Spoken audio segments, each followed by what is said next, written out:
Good morning, welcome back.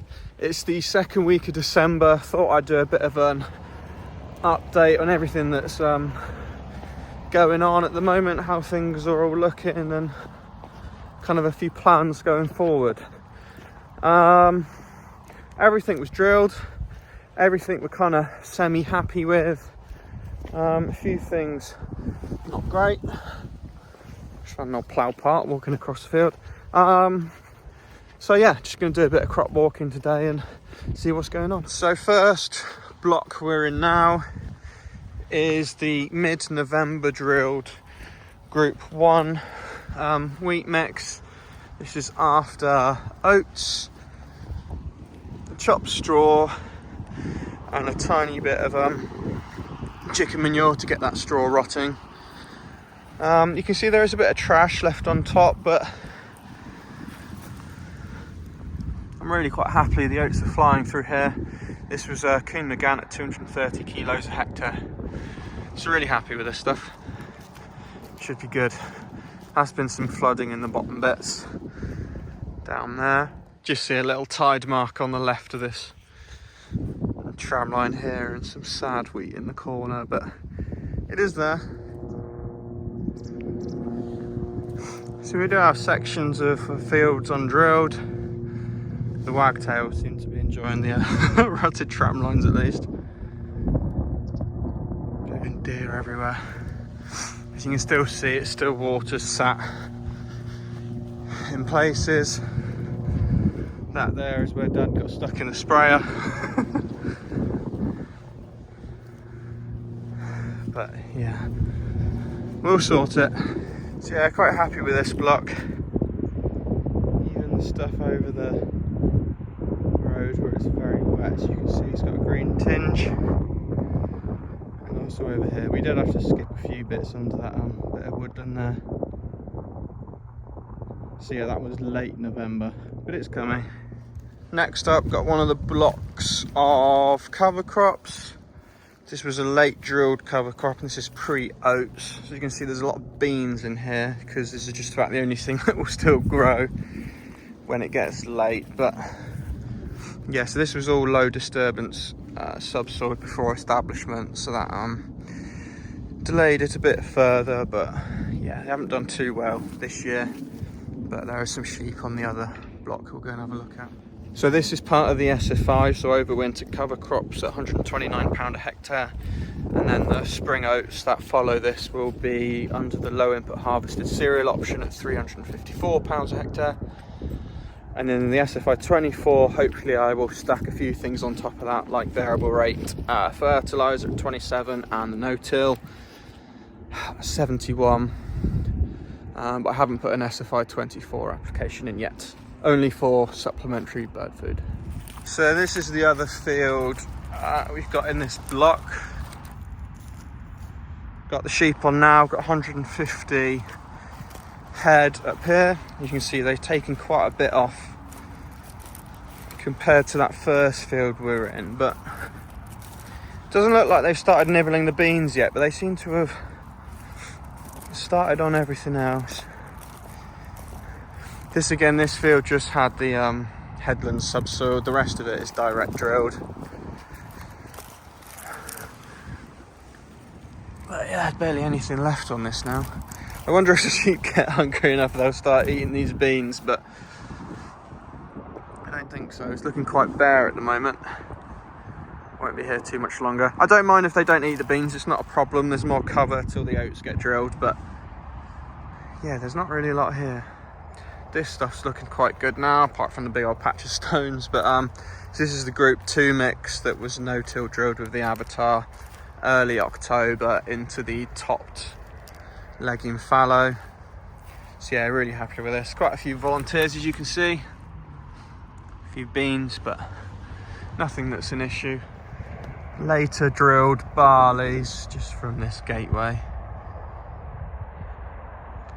I mean, it's coming, but it's not going to be brilliant. Some of the headlands we've had to go around with the slug pellets, you can see there. But yeah, it'll be a crop. It's not going to be anything special, that's for sure. Back into later drilled wheat again now. This was McGann on the headlands and Avatar in the centre. So where I said I was quite worried about the Avatar wheel marks in a previous video, that was on this section here. But yeah, I'm not too sure how that's going to come in the wheel marks, but we'll have to see. Just down there. You can see them if you look down there, but I mean, the wheat's all there, so perhaps I shouldn't have been too worried, but yeah, I'm quite happy with this. Some of it's no-tilled, some of it's into till stuff. It was kind of a mix and match. This stuff over here lies wetter, so that's had some more cultivations, but yeah, majority of it was straight into the stubble like this. But yeah, it's kicking on well. It's not dark green, bold and full of colour, but yeah, it's always funny when you look sideways and you can't see any wheat, but as soon as you look down the rows, there it is. Then this is a field of whole crop, which was drilled very late, about 6 weeks later than I'd have liked to have got it done, but it's pushing on well now. Forage rye, West Wales ryegrass and winter vetch. You see, so here that'll be the forage rye, here's the grass, and then there's the winter vetch.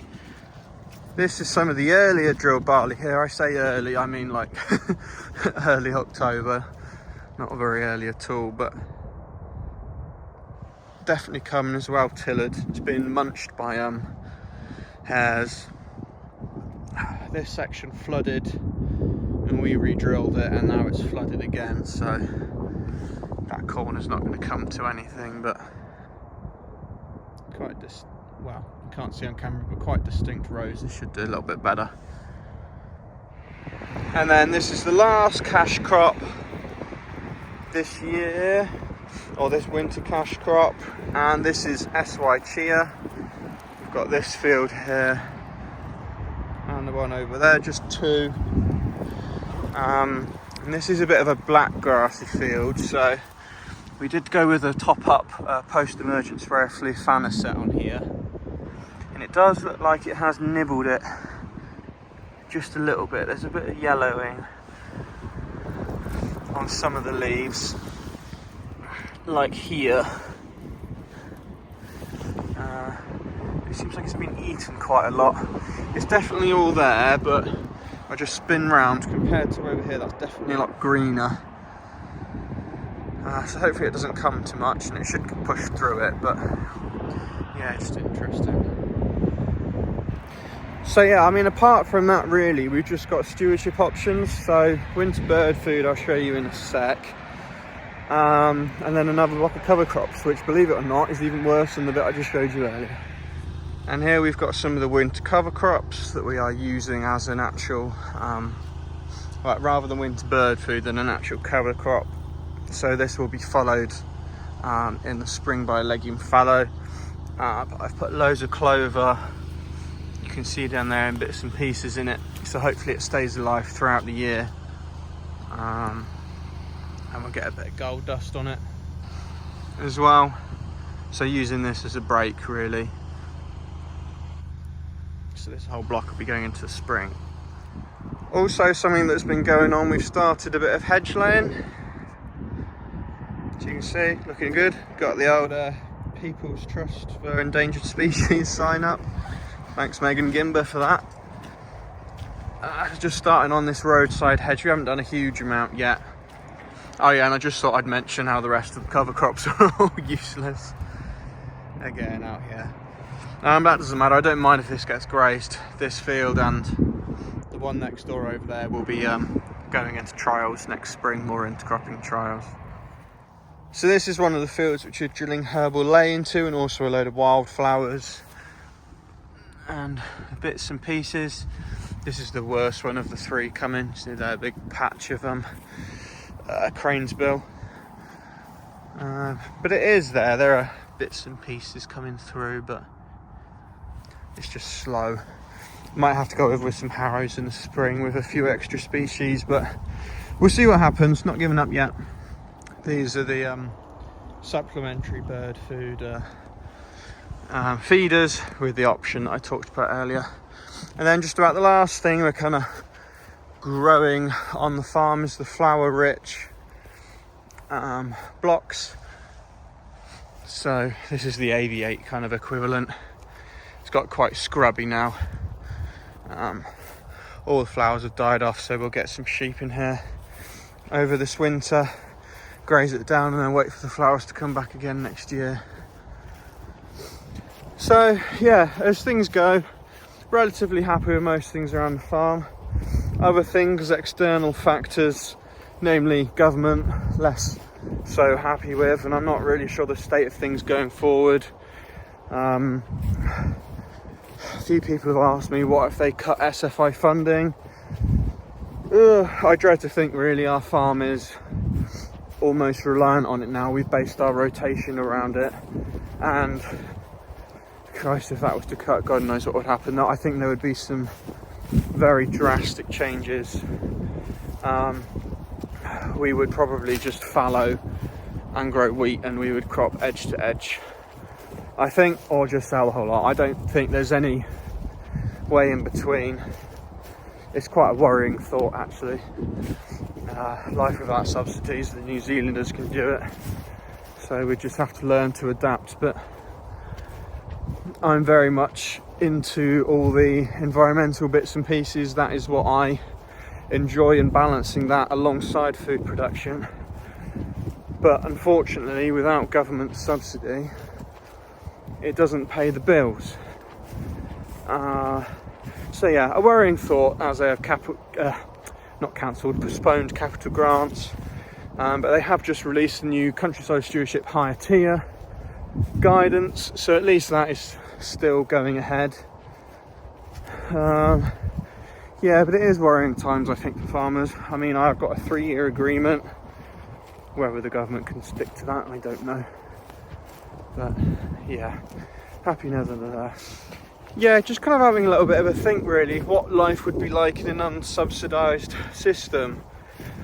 I mean, we wouldn't contract farm or rent any land. We would only farm our own land because it wouldn't be worth doing anything otherwise. I think we would probably sell some land and invest that money off farm into storage, lets, anything else with an actual decent return on investment that's not farming. But namely, we'd have to have a significant reduction in fixed costs. I have really got on top of variable costs in the last few years. They are a hell of a lot lower than they used to be. But namely, some of them, I mean, you can't control, like insurance, fuel and oil you can to some degree. We're a lot less than we used to with a reduction in cultivations. Big one, depreciation. I mean, we've not swapped our combine for a while, but we are getting rid of one 13-year-old tractor this year, and we have bought a new one. We have agreed that in the spring. I don't know, it's going to be an interesting one. Do we move down to 2 tractors? But yeah, no, it's definitely an interesting thing to think about, and just run the numbers for your own farm and do the budgets, and what would you do if everything got cut? It'd be quite interesting, because I mean, there's not many crops that are worth growing anymore apart from wheat. All the break crops are pretty much gone. Winter barley looks to be a waste of time. Spring oats, I mean, got offered for milling oats £160 a tonne, and then for feed he couldn't even find a market for me earlier this week. I mean, that doesn't exactly inspire confidence, does it? Apart from wheat, I mean, wheat's not even that amazing at £180 a tonne. It's not that great. What else do you do? Put money into off-farm assets. I think it certainly makes you double think when you're thinking about investing in your own farm, especially with inheritance tax changes. Why bother? Put it elsewhere. Interesting thoughts. Anyway, until that time, I'll continue putting all my effort into environmental things and trying to grow decent crops for a little amount of money as possible, but worrying thought. Anyway, thanks for watching. Hit that like and subscribe and all that sort of stuff. Sorry for the ramble at the end of the video, but good to think about things.